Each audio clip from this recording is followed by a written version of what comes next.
ni muri Korani 4:82 nshaka banza hasubiriyemwo ico cyo Muhammad yaduhaye tuzopimira ko Korani yavuye ku Mana cyangwa yavuye ahandi reka twende twese Muhammad yaduhaye bizatwa kuja muri karibia cyane muri kaminuza cyane byanditswe hawazingatii nini hii Qur'ani? Hii Qur'ani bayumvira kuiki na kama ingelitoka kwa Mwenyezi Mungu bila shaka wangalikuta ndani yake hitilafu nyingi. Ngombe hii Qur'ani bayumvira gute ngo iza ko yavuye kundi muntu atari ku Mana bari gusanga mu bivuguruzanya byinshi bisobanure ngo Muhammad yatubye mu gupima Qur'ani ko yavuye ku Mana nuko atabivuguruzanya tuzosangamo ariko tukazobona ibivuguruzanya izo yavuye kundi muntu atari ku Mana atari ku Mana.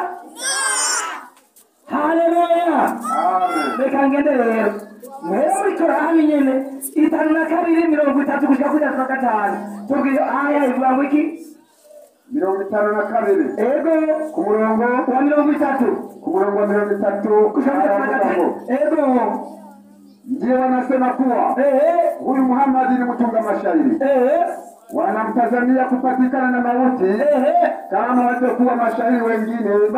Komeza sema vuga ngojeni na mimi pia ni pamoja nani katika wanaongojea. Muhammad atunuko rero mwabanya vyahamwe nimurindire najewe ndi kumwe namwe mubarindiriye manuka sisi mimi tu peke yangu maje Muhammad sisi nzopate nyene na nyinyi namwe nyene mtakufa vile vile nzofa uko najewe nzofa. Komeza au hizo akili zao kubwa wanazozisifu kwazo atikwiza hiyo mitwe yao watu wajana wakishimira ndizo zinazoamrisha kusema maneno haya kushika kuita tunakata Rwandanya wasiokuwa na akili. Komeza wao ni watu majeuri tu. Hao ndio wanasema hivi kuwa hii Qur'ani ametunga yeye mwenyewe Muhammad. Kama kuita Muhammad aifondeye. Komeza bali wao hawaamini lolote abona hakima bizera. Komeza basi nuko rero na walete hadithi kama hizi ukeza kuita tunakanga haya tunakana niongeze. Komeza ikiwa wanasema kweli kuni madani ngono ngizi bandanya huwa hii Qur'ani kaitunga Nabii Muhammad. Komeza wameumbwa pasipo kitu hao wao ndio waliojiumba. Katika gatandatu au wameumba mbingu na ardhi bali hawana yakini ya jambo lolote. Genda indwi 148 indwi 148 188 hapo mwiki 188 haravuga ngo hapo mwiki sema vuga sina mamlaka ya kujipa nafuu wala kujondolea mazala andugezaho. Muhammad avuzengo Muhammad Allah yatema Muhammad yabwiye ngo jewe ntacyo no kwimarira ubwanje cyane ngo nikize ivyago. Muhammad ntacyo kwimarira cyane ngo yikize ivyago. Mbega Muhammad iyi aya koko iravuze yipingana ifise 5:15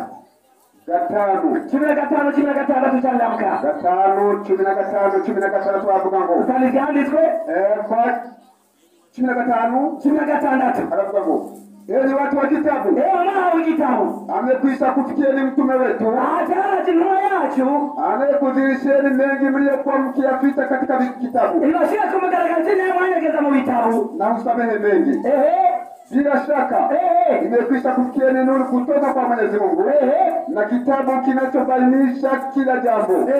Kwa kitabu hicho Mwenyezi Mungu waongoza wenye kufuata lazi yake katika njia za salama na watoa katika kiza kuwapeleka katika nuru kwa amri yake na kuwaongoza katika njia iliyonyoka. Gezaho hapo zeno haraji nungi za washira kumugaragaro ngo kandi muri iyo ntumwa murahari kwa ivyaha kwa kuwasamehe madhambi. Siko hata mu 15 Muhammad yavuze ngo ubwiwe nacho yogira gute yo kwimarira ubwiwe nacho yogira gute yo kwimarira ahari na Muhammad yoharira niba Muhammad nacho yo kwimarira ahari akavuga ko kwimarira ivyaha imyongera pingana Qur'ani yavuye kwa nde icyo kibazo cya mbere ndabongere sinabongere Korani 52 Korani 582 Korani 5 82 ubundi barakora 5 aravuga ngo ahabwa ngo iki hakika mu by'ukuri utawakuta wale maadui zaidi kuliko watu wengine kwa Waislamu ni Mayahudi. Atutosanga basi bakomeye ku Waislamu n'Abayuda na wale mushrikina wasiokuwa na kitabu na wale waliojikanya Imana batagira igitabo. Na utaona wale karibu na urafiki kwa Waislamu. Muzabona bagenzi begera Abaislamu ni wale wanaosema sisi ni Wakristo. Waliona bavuga baki Abakristo babakita n'abagenzi b'abaki b'Abayisilamu abakristo n'abagenzi b'abaki b'Abayisilamu ni cyo koko 551 551 havuga ngo iki ni mliamini mwite mw'Abayisilamu mwe msiwafanye Mayahudi na Wakristo kuwa marafiki wa kuwapatiliza. Mbona mutamugira Abakristo ngo kubagira abagenzi banyu ngo mubahanga yanyu 551 ngo abagenzi b'Abayisilamu 551 ngo batwanye ni batugira abagenzi babo hagati y'imirongo ibiri umurongo wo kuri Muhammad yahawe n'ubuwe kuri imirongo ivuguruzanya Korani yavuye kwande umurongo wa mbere abagenzi banyu umurongo wa kabiri mutwanye ni mutugira abagenzi umurongo w'ukuri n'ubuhe Haleluya amen turabandanye Korani 46 umurongo w'icenda zatani vyanditswe 46 umurongo w'icenda aravuga ngo unayakurabira Korani 40 sema vuga mimi sikioza mtu katika mitume ate Muhammad babwira ngo Yesu ni cyaduka mu zindi ntumwa sijui nitakachofanya nini wala mtakachofanya nini. Ngoje Muhammad sinzi cyo nzokorerwa namwe sinzi cyo muzokorerwa bisobanure ngo ntazi hezo jiwe ni hezo y'Abayisilamu bamukurikira mbega Muhammad kutarizi hose ari kuvuga 40 havuga ngo iki aravuga ngo iki afanye ubaya atalipa ila sawa na wao ubaya wake ukora ibyaha azoriwaye ibijanye n'ibyaha byiwe komeza na afanye wema atalipa afanye wema achia mwanamume au mwanamke naye ni Muislamu basi hao wataingia peponi waruzukiwe humo bila hisabu. Amen. Muhammad yavuze ngo nta rubanza bazoci Muhammad ngo nta rubanza bazoci aho naho 40 bazoca mw'ijuru hagati y'umurongo uvuga ko atazi urubanza rwabo n'uyu murongo uvuga ko bazoca mw'ijuru uwukuri ni uwuhe imirongo kivuguruzanya Korani yavuye kwande ndamusubiye ndamusubiye 22 ubundi akwenda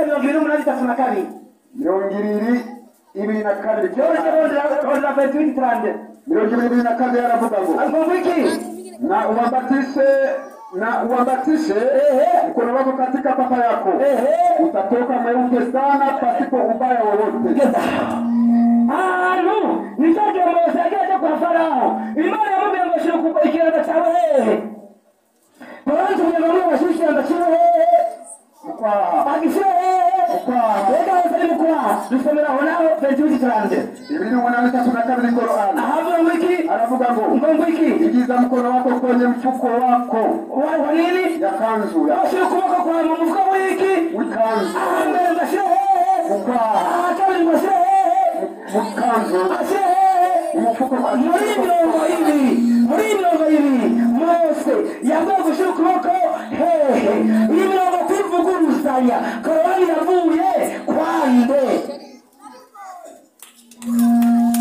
Beza kimwe cyane Haleluya ntakurabana mumurikire Muhammad yatubwiye ngo Korani twasanga mu bintu bivuguruzanya hizo yavuye ku Mana tumaze gutangira ibivuguruzanya bishika bingahe 5 twongeye ku cya 6 Yesu nashimwe cyane raba Korani 783 Korani 83 ubundi akorera Korani 26 ijana na 70 83 aravuga ngo ahavuga ngo iki basi tukamwokoa yeye Lutu na watu wake, isipokuwa mke wake alikuwa miongoni mwa waliokuwa nyuma wakaangamizwa. ngomviriza ngo cyagihe ngo Loti twaramukijije n'abiwe bose ngo kiretse umugore wiwe yarimbutse mu bari basigaye inyuma. Umugore wa Loti yaragize gute?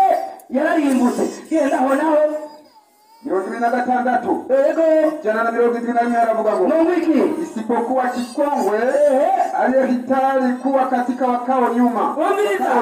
Aho naho tubwiye ngo Loti n'umuryango we bose barakize bararokoze ngo twese igikecuru kimwe cyasigaye inyuma. Aha batubwiye mu Karoti, aho natubwiye ngo igikecuru sinzi niba yari nyina, niba yari mushiki we, niba yari nakuru. Ibi birongero biravuguruzanya n'ivuguruzanya. Iravuguruzanya n'ivuguruzanya. None ibirongo kwivuguruzanya. Korowani yavuye kwande.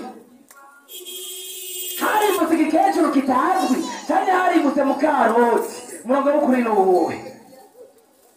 Haleluya. Amen. Haleluya. Amen. Reka twibananize tugende muri Korowani 32:5.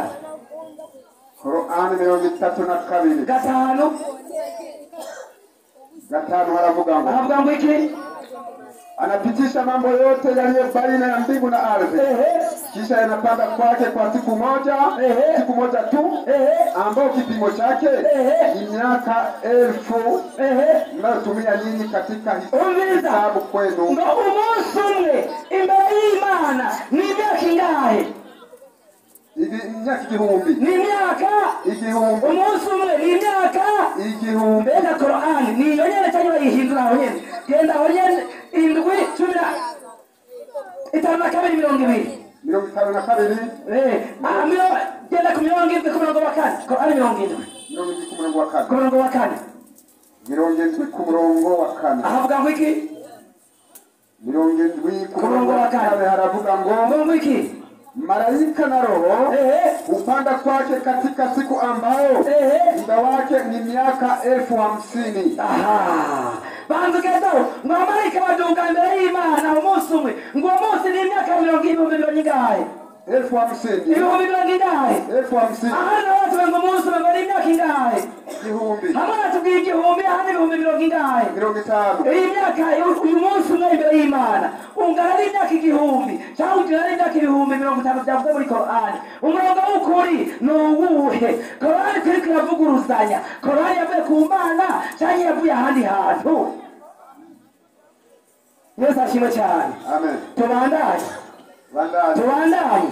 Korani 19 murongo wa 17. 19:17 havuga ngo iki? 19:17 haravuga ngo iki? Na akaweka pazia kujikinga nao. Tukampelekea muisha sharia yetu Jibril. Akazinasibisha kwake kwa sura ya binadamu aliye kamili. Komeza kusha 19. Mariamu akasema, hakika mimi najikinga kwa Mwenyezi Mungu mwingi wa rehema, aniepushe nawe ikiwa unamwogopa, ondoka nenda zako. Hagaraho nyene. Hatubwira kwa Maria, Mariamu muri Korani, hagiye abamarayika bangahe? Hagiye Gabrieli. Hagiye Jibril wenyene, sivyo? Abamarayika bangahe? Umwe. Abamarayika bangahe? Umwe. Ndenda Korani koko. Uracabeza kwa Maria hagiye umwe, cyangwa yagiye abamarayika benshi? 3:45 Korani. 3:45 haravuga ngo iki? Kumbuke sema malaika. Subiramo. Kumbukeni waliposema malaika, ewe Mariamu, Mwenyezi Mungu anakupa habari njema za kumzaa mtoto bila ya mume. Banza hagararaho. Ngo ni wibuke cyagi abamarayika babwirane Mariamu. Umumarayika umwe cyangwa abamarayika benshi? Benshi. Mbere hagiye benshi cyangwa umwe? Hagati y'umurongo uvuga ko hagiye umumarayika umwe n'uyu murongo uvuga ko hagiye abamarayika benshi, kwa Mariya hagiye abamarayika bangahe? Muri mirongo yo umurongo w'ukuri ni uwuhe? Nabitsima byanyu.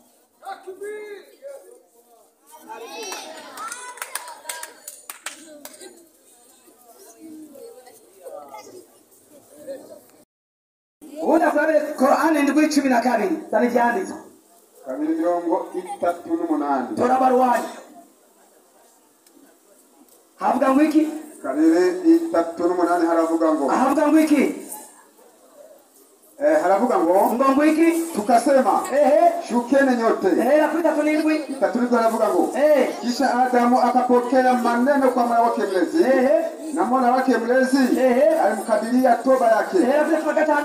Tatu na gatandatu lakini shetani aliwatelezesha hao wawili na akawatoa katika waliokuwamo na tukasema shukeni nanyi ni maadui nyinyi kwa nyinyi. Bandugeza Qur'ani ivuze ngo Satani amaze guhenda Adamu na Eva bamaze gucumura Imana kirukana bose Satani bena Adamu aho bivuze ngo Satani yakorowe amaze gucumuza bande ba Adamu Yakobo amaze gucumuza bande Adamu bega Qur'ani banaje uko nyene soma aho nyene 12 naho 12 havuga ngo iki muri nyene 12 havuga ngo iki 12 haravuga ngo iki Mwenyezi Mungu akasema nini kilichokuzuia kumsujudia nilipokuamrisha?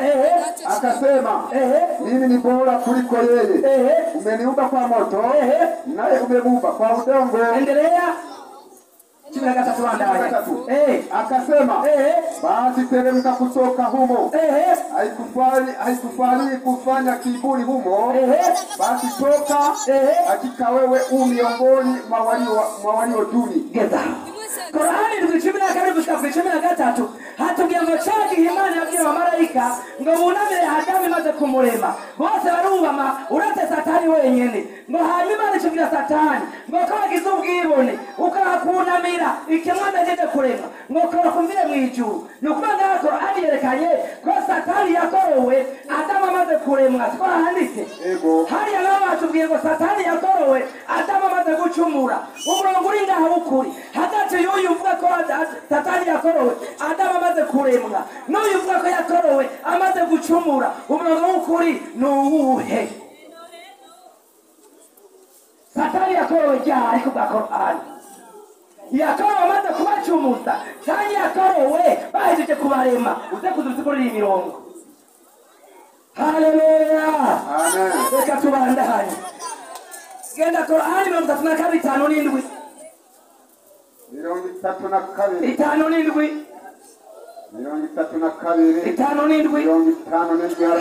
havuga ngo iki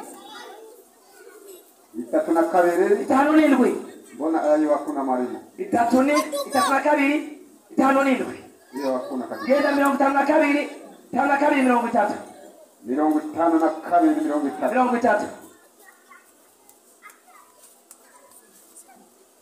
53 haravuga ngo iki ndio wanasema kuwa huyu Muhammad ni mtu kama shairi.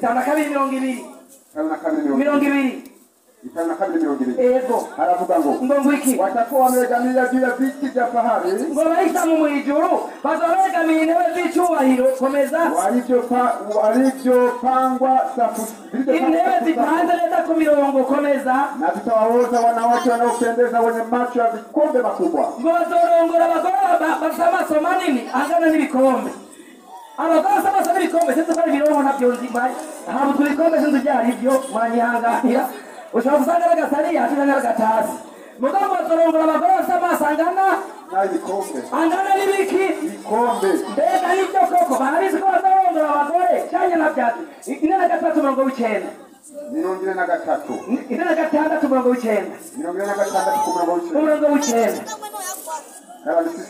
Zari byanditswe haravuga ngo iki sema nini sikiroja mpya katika mitume Yesu ni mushasha muzindi ntumwa wala kandi sijui mtakavyofanya nyinyi mimi wala mtakavyofanya nyinyi Yesu ndio watatochibwa rugo muzocibwa sifuati ila yaliyofunuliwa kwangu Jewe kijya mishurirwa gusa mbere bazorongora abagore basamazangana n'ibikombe bazabishe ku ntebe zipanze neza aha naho Muhammad ngo je sinzi byangere bizogenda n'ibyangere bizogenda ko Muhammad atazi byongera bizogenda aba bagore muzorongora muzoba mubakuye mbega abagore basamazangana n'ibikombe n'abantu canke n'ibisigo wabiye salamero mugisha amen. Haleluya. Tunguru atuyobe canke se atwigishe anakosore umwarimu avuye ngaha akunyigisho ahejeje kuhatangira. Akunda Qur'ani cyane mugabira musoba. Amidu, welcome. Ukweleweshe kabisa. Nta kindi dusabwa atari kubanga amatwi. Karibu. Naam, bismillahir rahmanir rahim. Assalamu alaikum wa rahmatullahi wa barakatuh. Wa alaikum assalam wa rahmatullahi wa barakatuh. Alhamdulillahi rabbil alamin. Thumma salatu wa salam ala ashrafi sayyidina Muhammad sallallahu alaihi wa sallam wa ala alihi wa ashabihi amma ba'd. Naam, imari gushimira uhoraho Allah subhanahu wa ta'ala nongera asabira amarabigisha risakare kuwasozereje imana bahanuzi inwa y'Imana Muhammad sallallahu alaihi wa sallam. Ikigira kabiri mwarimu, reka shimire uyu mupastori Yoshua kunyandika heje kwigisha ngaha, ariko birateye isoni cyane kandi birababaje. Ati kubera iki mwarimu? Kweli uraza mvuze amajambo kabisa. Urazi impamvu? Oya, jenda mvuze kubera inyandiko asojereje ko yisomere kuri Qur'ani 5:2 baza kwanza mbere ngaha abandugi 5:2 aya ya 200 inasema baada a'udhu billahi minash shaitani rajim. Ikigwa yagitoye yitsuze Qur'ani kandi na kabiri ko Qur'ani yo birimo ukuvuguruzanya hagati ari ikhtilafu. Ndiyo inasema watakuwa aya 200 watakuwa wameegamia juu ya viti vya fahari. Abazobija mu bwami bw'ijuru ngo bazobegamiye intebe z'icubahiro ibyo pangwa safu. Izo nazo zizozitoresheje ku mirongo. Tutawawezesha wanawake habyo mw'ijuru tuzobahereza abakobwa wanaopendeza abandi beza wenye macho wa vikombe vikubwa. Imana iheza Gabriel imvugo y'ingereranya ati bafise amaso y'ibikombe binini. Mwarimu, jana kuze kuca umugore waje ati ufise amaso n'inyana. None bari inyana. Ufise amaso mu kwezi. Ngura amazi yo kwiteka. Abafise amaso y'iteke. Ikibazo ni mu mutwe wawe. Ufise isura nk'inyenyeri. Isura giwe abari inyenyeri kweli. Eka. Ariko kweli ntuzirivongeranya kweli. Imvugo Izirivongeranya bazimawapa kweli. Mawaddatan wa rahma. Urukundo. Mwarimu, hari abakunze kuvuga ati my queen ati umwami wanje abari umwami. Eka. Nivugongerera abandi ngo my king none wari umwami. Eka. My king umwami, my queen umwami ka nivugongerera mwarimu. Nara ngufise utuguru n'inyana. Nara ngufise amaguru n'inyana none. Eka. Tatizo wapi? Kichwani. Achatangira gatandatu cyenda Qur'ani 6 aya 9. Ndiyo iyo nimvugo ngeranye bagatuzohabwa mu ijuru. Bazafite amaso n'iyo nk'ibikombe binini ariko siko bazoba bameze amaso yabo. Inasema ndiyo mimi si kiroja mpya katika mitume. Muhammad atabwira bakati jewe singicaduka munumwa katika mitume wala sijui nitakavyofanywa mimi, kandi jewe sinzi ico nzokwererwa wala mtakavyofanywa nyinyi, canke mwebwe ico muzokorerwa. Sifuati ila yaliyofunuliwa kwangu. Inyuma yacu jewe sinkurikira ibindi kiretse ibyo nahishuriwe. Haje bakayikwimwa y'Imana. Rukumviriza bamubaza ikibazo, mw'icyo kibazo acabahereza inyishu n'abandi bahakanyimwe. Rero cyambere sinzi ico zokorerwa nico muzokorerwa mwebwe jewe sindakizi. Akarorero jena mandabigisha ndabahereza n'uburorero. Ino musasha kuburi musambanyi jena gucura ubanze ngo ari mu muriro nazi herezo ryo gushora gupfa wihanye. Jena bambaye umutekamo bambaye umubeshi ino musha kuri umurozi ariko muzati kuburozi bwo uzoja mu muriro nazi herezo rya kuzopfa wihanye. Bangiye kumubeshi herezo rya sindarizi. Muhammad asabye abahakanyi nubwo bari mu bahakanyi nazi herezo rya yuko bazihana cyangwa bazopfira mu buhakanyi bwabo. Hayo muno kwivuganya ngaha. Ivyomba vyapinganye. Ibi vyapinganye kweli. Mu mutwe wawe niho vyacanganye. Bana tunajuza rezo za limited kwa kuruza rezo za smart. Kweli kabisa. Twagiye mwarimu. Kweli. Achatana ni Qur'ani 2:38. Soma sura Bakara. 2:38. Ndiyo. Inasema baada a'udhu billahi minash shaitani rajim. Bismillahir rahmanir rahim. Ndiyo. Tukasema shukeni humo nyote. Uyu Gabrieli alikazanira majambo Muhammadi cyagiye Imana ategeka bamega ati wa idqala rabbuka lil malaikati inni ja'il fil ardi khalifa. Igimana yarema Adamu azoza kwindogoza ngaha kwisi amaze kuba umuntu Imana yabwiye abamarayika badondagura amaze y'ibiremwe Imana yaremye abamarayika barananirwa. Imana ishibwira Adamu rero yewe dondagura amaze y'ibyo naremye. Adamu arashobora kubidondagura kimwe kukindi amaze kubishobora Imana igitege kuva nyene muba mirende Adamu sijida y'icyubamo cy'itubahiro niyo batiyeni. Soma wumvirize nyandiko inasema tukasema shukeni humo nyote. Adamu Satani niwe yase kuba maze kugarariza Imana yacibati shukeni nyinyi nyote. Yashabaza ikibazo ronga mbega yamanutse kwisi yakuwe mu ijuru baragize iki?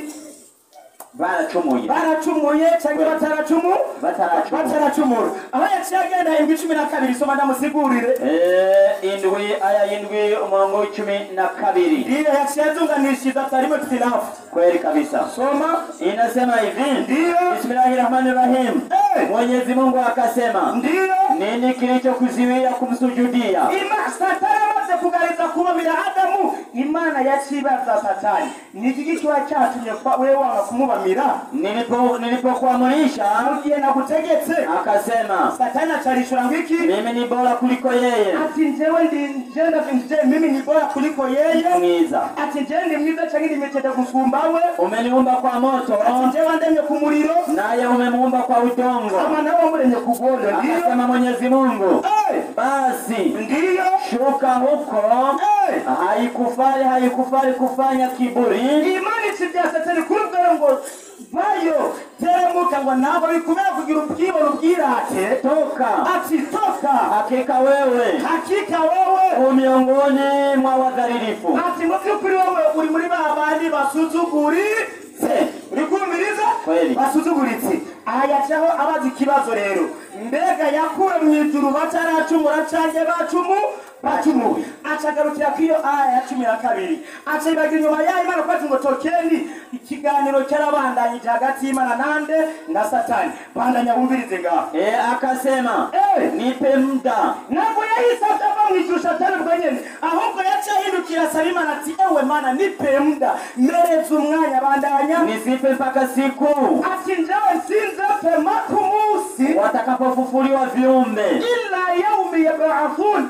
Makumusa abantu bazozuka. Ndiyo. Akasema Mwenyezi Mungu. Imani ungini Satani kala sabikisabo ku Mana. Utakuwa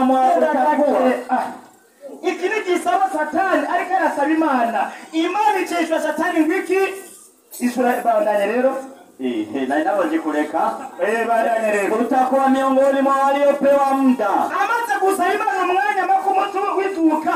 Imana ati na aturaha muri babande bahawe uyo mwanya. Manake urumdiwe. Ndiyo. Lakini ariko rero si mpaka wakati huyo. Ariko simaka ico gihe. Akasema kwa kuwa umenihukumia upotevu. Kubera ko njewe wamaze kuca urubanza bwo komorandi baza basuzuguritse. Nitawakalia waja wako katika njia yako iliyonyoka.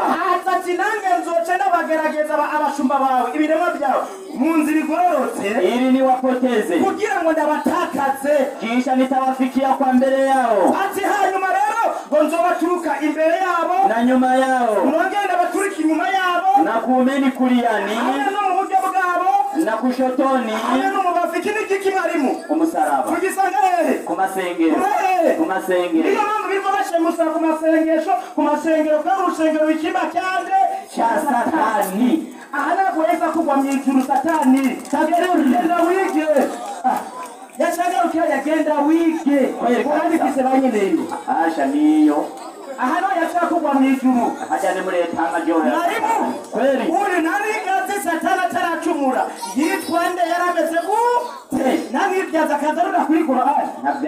bafise banyene yo wepeti twagiye rero kweli twagiye mwarimu kabisa. yaciye atanga 19:17 Qur'ani suratu Maryam 19:17 sura ya Maryam. ndahamwigishe ku buntu Inasema bismillahirrahmanirrahim. ndiyo Na akaweka pazia kujikinga nao. ndakusabe neza ugende gakini Qur'ani kwa kituguma tusigure iki gihe Maria nyina wa Yesu aha yaramaze guhabwa inkuru mumenye ko Maria numwe mu bakenyezi beranda basizwe hejuru n'uhora Imana ikiramutoranya kuzobyara umwana atarinze kuba n'icitwa umugabo. Umbizi ukuntu byagenze somenya ari kuyiheze Na akaweka pazia kujikinga nao. iyo tukampelekea muisha sheria yetu. iyo Na Jibril akajimithirisha kwake kwa sura ya binadamu. hagara rero uyu Maria amaze kubyara Yesu abantu bace bamugwiza mu ibarabara bagenda mu gisagara ngo yasamye imbanyi mu busambanyi manaki yatwaye inda y'ikinyenda bagenda bamugwiza mu gisagara. Inyuma yaha yaciye afata isezerano kuri we yihereza ingingo yo kutavugana n'umuntu n'umwe.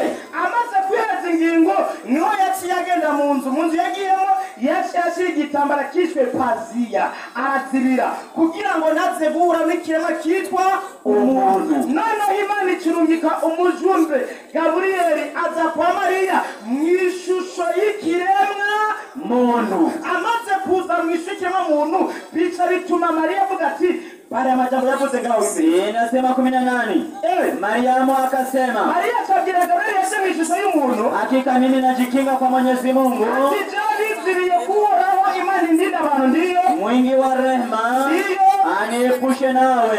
Ati nasabye kuoraho Imana nyene muhwe ikundinde wewe kubera iki? Ikiwa unamwogopa Mungu, niba byukuri uti Imana wumva ko ntuzurandondera. Ko Gabrieli yaje mu ishusho y'umuntu, Maria nawe yamaze kwizira ko adashakubonana n'umuntu. Acaraja ko ngaha rero aha haje mu marayika umwe ahandi hazabe benshi. Turi kumwe? Acayibagira aha uyu yaje mu ishusho y'iki y'umuntu. Mbega haje bimeze gute 35 Qur'an sura ya Imran. Mwingine na 5 usanga tari sobanukirwe. Nabii arazi soma nubwo yigira ngo yasomye Qur'ani, ndiyo ahubwo yaciye inyuma ya madrasa. abandi baza kwiga mu ijoro barimo batashi. Yaciye inyuma ya madrasa. Soma Hanyuma aya inasema hivi. Bismillahirrahmanirrahim. Ndiyo Kumbukeni waliposema malaika, ati ibuka iki malaika bavuga. ewe Mariamu, Ati ewe Maria, Mwenyezi Mungu anakupa habari njema za kumzaa mtoto bila mume. hagara rero aha muri aba malaika bamuzaniye muri kazosama imba yateze kwa niki n'umugabo. Hajya nabone yamaze kubya yo ibintu birasa Ubu batari imyanya bitandukanye. birasa Eka ni imyanya ibiri itandukanye. ikibazo kiri hehe Mu mutwe. ikibazo kiri mu mutwe. Genda kwishuri wige kwagiye kandi bari mudukosori Kweli. achana tanga ni Qur'ani Ndiyo. 3:5 maelezo 3:5 tafsiri Barwani. kweli kabisa. Soma maelezo usobanuro. 3:2 aya ya 5. Ndiyo Bismillahirrahmanirrahim. mwenye kitu hapo mwanyimbalile. Ndiyo Yeye huyaendesha mambo ya uumbaji katika mbingu na ardhi. ndiyo Kisha amri yake upanda kwenda kwake kwa siku ambayo ndiyo kadiri yake ni kama miaka 1000 kwa mujibu wa miaka ya duniani. subiramo nyandiko ndayisigure neza mu Kirundi. Inasema Ivuga wiki yeye huyaendesha mambo ya uumbaji katika mbingu na ardhi. iyo havuzwe yeye ni Mwenyezi Mungu ati Imana niyigendesha niyibashijeho ibintu biri mu isi no mu ijuru. Ndiyo Kisha hama amri yake itegeko ry'ibyagiwe upanda kwenda kwake iraduga rigiye mu nganji yayo muri arshe kwa siku ambayo ku munsi wo kadiri yake ni kama miaka 1000 ku munsi wa ikigezo cy'uwo munsi Kwa mujibu. cyangwa igipimo cy'uwo munsi ku Mana kwa mujibu wa miaka ya kiduniani. akigezo cy'uwo munsi ku rugero rw'imyaka yo ngaha ku isi Mnayo hisabu nyinyi. mukuru rw'umwebwe mubara. Turi kumwe Kweli. ku kirangamisi Shabani. Ni myaka ingahe? Igihumbi. Imyaka igihumbi. Acharaza ko ati haje ngo itilafu aho yacyasoma 74 maelezo 70 kane Qur'ani 70 aya ya 4 ndiyo inasema hivi Bismillahirrahmanirrahim yego malaika na roho hupanda kwenda kwake katika siku ambayo arona na malaika hamwe na Gabriel ngo baduka bagiye kumana kuendea kwake bagiye kumana katika siku ambayo umunsi uwo kadiri yake ikigezo cyo munsi ni miaka 50,000 ni miaka 50,000 ni miaka 50 iki ni kigezo cya malaika kigana cyo kigezo kima umvizo usobanuro malaika na Jibril wa malaika na Gabriel wanapanda wanaduga kwenda kunakotoka amri yake kwa siku ambayo baragenda amategeko y'Imana ku munsi wo urefu wake ku munsi w'uburebure bwawo ni miaka 50,000 ni miaka 50,000 kwa mujibu wa hisabu ya miaka ya duniani ukigezo cy'imyaka yo ngaha kwisi uburebure bw'imyaka ibi ni bisobanutse kweli birasobanura agayaba nuko bari bivuguruza ngo harimo etira uburebure n'igiharuro nicyo kimwe na hisabu mwarimu urefu na hisabu mwarimu twabonye itirafu ziri mu mutwe kwa Yoshua yo haro itira atabesha ya Qur'an cyo bituma ari mu rutaji none urefu na hisabu si vitu viwili tofauti indira kwanza mwarimu yacyatanga kandi Qur'an ingana gatandatu igenda kweli yarusaba yikoragana sikai minoti 4 mimi sikioja mtu katika mitume wala sifuati ile yaliyofunuliwa kwangu ndio achagenda 40 aho nyende yarutsa afanyaye ubaya atukora icyaha atalipwa ila sawa na uovu wake ukora icyaha na ili ndisiwe kiretse ikibi nyene na afanyaye wema hamukora ibyiza akiwa mwanamume au mwanamke au mugabo cyangwa umugore naye ni Muislamu